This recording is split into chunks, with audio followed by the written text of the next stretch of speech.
Before this month, most of us hadn't heard of Cecil the lion. We all know him now, since a dentist named Walter Palmer from Minnesota made Cecil an internet must-see when he shot and killed the beloved Zimbabwean animal.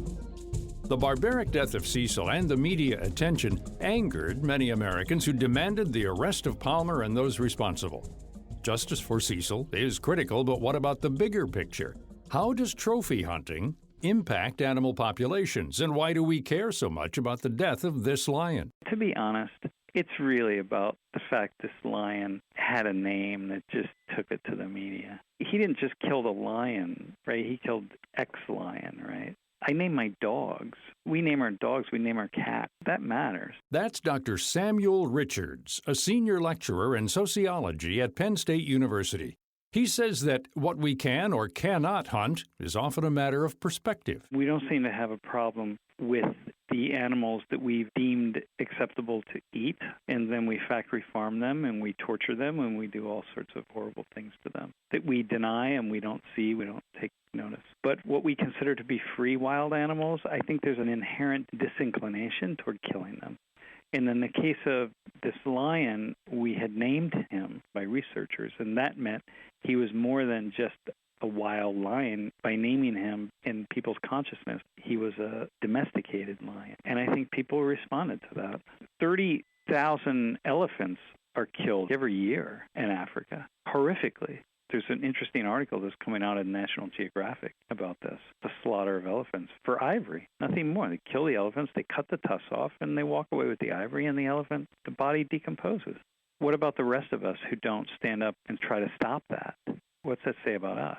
So it's really easy to point our fingers at somebody like this dentist, but when we point one finger at somebody else, there's three pointing back at us. Cecil, a 13-year-old dominant male lion, was part of a research study by the University of Oxford and lived in a protected national park. The day before his death, Cecil was lured out of the sanctuary with bait. The lion was then wounded by Walter Palmer with an initial arrow. The next morning, he came back to finish the job and then proceeded to skin and behead the dead lion. The killing of Cecil was pure entertainment for Palmer. Right after, he asked if he could hunt an elephant, but luckily, he couldn't find one big enough.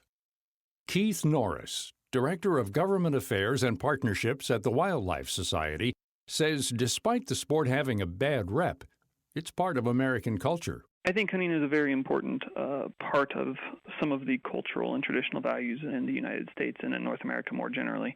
Hunting has been a big part of our culture since the country was founded, and is a big part of some of the traditions, particularly in rural America, and really provides a lot of societal and cultural values through those traditions, whether they be with families or friends and different hunting pursuits, really build up those traditions and those traditional values. The way Palmer killed Cecil is not representative of this culture. Rather than using his weapon to kill the lion mercifully, Palmer chose to maim the animal and let it suffer overnight.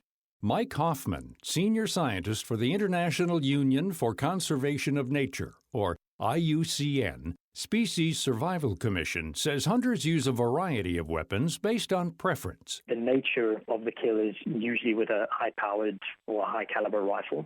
That's invariably the way that such species are killed. Of course, there's increasing use of compound bows and various other things to try and make it more of a challenge. Hoffman says that while trophy hunting is part of the problem, there are a number of other threats plaguing the species. In reality, if you look at lions as a species as a whole, they're globally threatened. They're listed as vulnerable on the red list. They've undergone a steep decline in the last 20 years. And trophy hunting has almost surely played a role in that decline. But it's only been one of a number of factors that has contributed. Habitat loss has been, without a doubt, a big player in that. We know that there are lots of examples of human-wildlife conflict, where lions come into conflict with neighboring pastoralists, raising cattle and livestock and that sort of thing. We know that there's lots of persecution that takes place of lions as a result of that. In fact, that's probably been one of the main drivers of lion populations in West Africa. And of course, across much of the continent, their prey base has been dramatically depleted through other forms of hunting, bushmeat hunting, and that sort of thing. So it's important to always put any threat in context, because it's very seldom that a single threat is necessarily the single major driving cause of a decline in a species like this. Aside from lions, Hoffman says trophy hunting can benefit species and local economies if properly regulated. Many of Africa's national and provincial parks are mainly supported by the revenue brought in by trophy hunting. There's a good example in Pakistan of a long-running program that has been conducted called the Torga Conservation Program, which has actually led to improvements in the status of a species of ungulate called the markhor, and seen a turnaround in the population size of that species, and generates significant revenues, upwards of 80% of revenues for local communities. On the other hand, there are also examples of where trophy hunting, unfortunately, has not been very good for species. So, of course, the species that's been capturing everybody's imagination and attention in the last couple of weeks is lions. There's a study that has been published in Tanzania where they found that over a period of time during the 2000s, lion populations had been impacted as a result of trophy hunting. So unfortunately, the reality is that there are cases where it can have demonstrable positive impacts for the species that are being targeted, but of course it goes without saying that it can also have very negative impacts for the species that it's targeting. Dwindling lion populations have led to less lion hunts due to increased bans and restrictions on hunting in many African countries. However, other practices like poaching still run rampant and have an enormous impact on the survival of species. When it comes to poaching for bushmeat trade and for illegal wildlife, it's a very different situation. So a lot of bushmeat hunting in Africa employs the use of various techniques. So on the one hand, it can be very low-tech, if you like, involving the use of snares, where those snares are manufactured using a wide variety of materials, and of course they're just placed on game trails, and it's very sort of non-species specific. The idea is just to sort of catch whatever sort of happens to be walking across a game trail. Once an animal is captured or killed, it's shipped abroad where it's sold at a high price.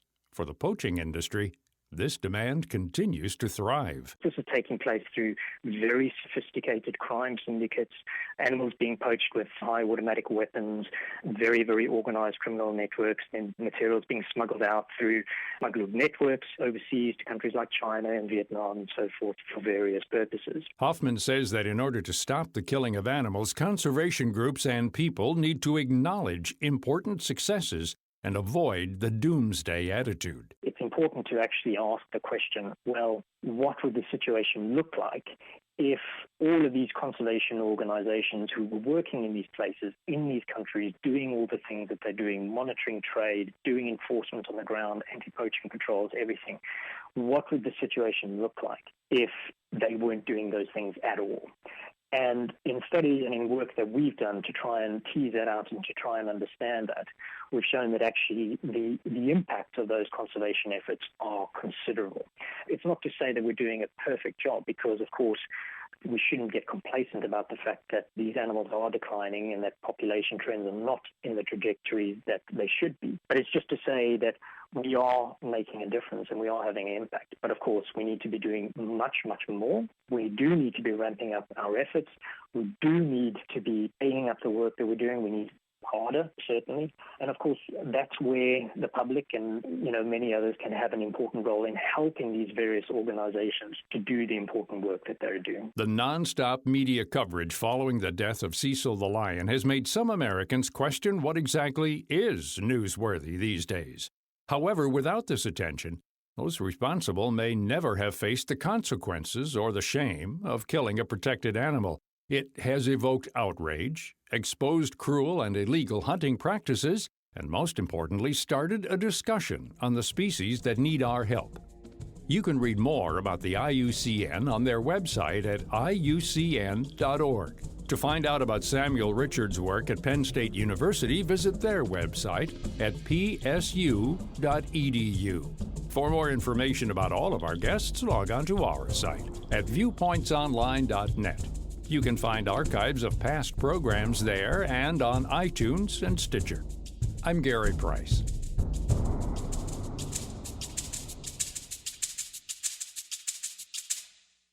Moms know good nutrition is essential for their child's health, but many children aren't getting enough of the nutrients they need. That's why this back-to-school season, she's making sure her kids are fueling up with good-for-you foods like milk. Registered dietitian Holly Granger shares advice for kicking off the school year with healthy habits. Milk is the top food source for calcium, vitamin D, and potassium, 3 of the 4 nutrients most likely to be missing from kids' diets. And an 8-ounce glass of milk delivers 8 grams of protein that helps kids feel full and focused. In fact, it's hard for kids to get the nutrients they need to grow up strong without milk in their diets. As a mom, I serve my own kids milk because it's packed with 9 essential nutrients in each glass. It's a delicious, easy, and affordable way to give kids the nutrition they need. Milk is a choice you can feel good about serving your family. All varieties are wholesome, highly regulated, naturally nutrient-rich, and minimally processed, making milk one of the safest foods you can buy. Find out more at milklife.com. Do you or someone you love have Parkinson's disease? For the more than 5 million people worldwide living with the disease, seeing a doctor who specializes in Parkinson's can help optimize care. Yet survey results show that fewer than half of patients have ever seen a Parkinson's specialist. Partners in Parkinson's, a strategic health initiative of the Michael J. Fox Foundation and AbbVie, offers free in-person educational events in communities across the country. These events connect patients and families with resources, including local support groups and services such as healthcare providers and clinical research opportunities. Kate Harmon, whose father has Parkinson's, explains. When my father was diagnosed with Parkinson's, my family knew we needed to get him the best care possible. I attended a local Partners in Parkinson's event and met so many people who are new to a Parkinson's diagnosis. We learned about the disease and met with healthcare providers and other members of the Parkinson's community based right here in our area. To learn more about Parkinson's disease, attend a webinar, or to find an event near you, visit partnersinparkinsons.org. That's partnersinparkinsons.org.